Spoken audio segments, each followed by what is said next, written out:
मयूरभंज जिला प्रशासन सामाजिक सुरक्षा अभिन्नक्षम सशक्तिकरण विभाग आनुकूल्य रे बारिपदा स्थित जिला भिन्नक्षम पुनर्वास केन्द्र परिसर रे जिला भिन्नक्षम पुनर्वास केन्द्रर उन्नतीकरण तथा नूतन अत्याधुनिक पुनर्वास केन्द्रर शुभ उद्घाटन उत्सव अनुष्ठित होई जाइछि।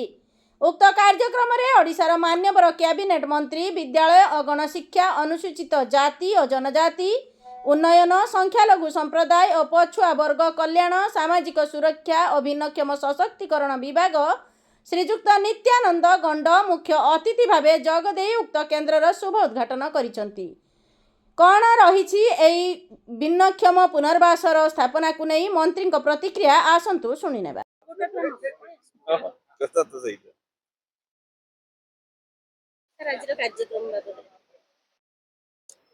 आज बारिपदा ठारे अत्याधुनिक पुनर्वास केन्द्र आज शुभ उद्घाटन एथिरे अत्याधुनिक जंत्रपाति आज पहुंची जहाँ ये प्रथम जो जो माने शारीरिक मानसिक रोगी अच्छा से चिकित्सा सहजरे हो पारुछि एवं एथिरे प्राय 400 रु ऊर्ध्व रोगी से माने वर्तमान चिकित्सा होना भी फेरी आउ पड़ोसी राज्य भी ये अनेक लोक आसुच्च।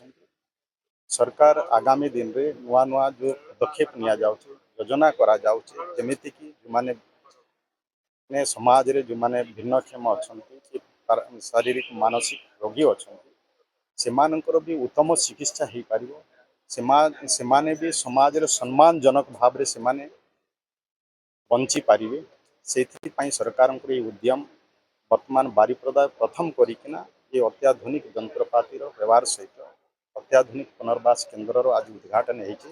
तत्सहित आउ कि दिन गलापर आमर कलाहांडी भी यार से उद्घाटन हम कार्यकारी हम ता परवर्ती समय नवरंगपुर संबलपुर कंधमाल ये जिला मानकर भी एवार कार्यक्रम रही। तेणु निश्चय आशा करूँ ये माध्यम अनेक लोक जो माने जो माने वंचित होते वर्तमान से उत्तम चिकित्सा हम आउ से लाभान्वित हेबे आरोग्य लाभ करेंगे और समाज माने सम्मान सहित बंची पारे।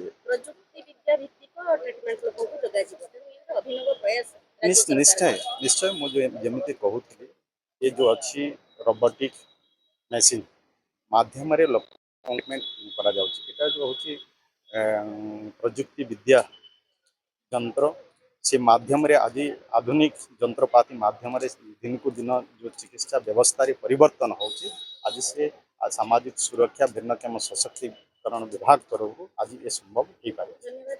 आज ये जो अभिनव प्रयास सरकार आधुनिक ज्ञानकौशल चिकित्सा खाली मयूरभंजवासी नुहे बर उपात जिला जो आम राज्य रही झारखंड और पश्चिम बंगर पेसेंट मैंने भी उपकृत होते।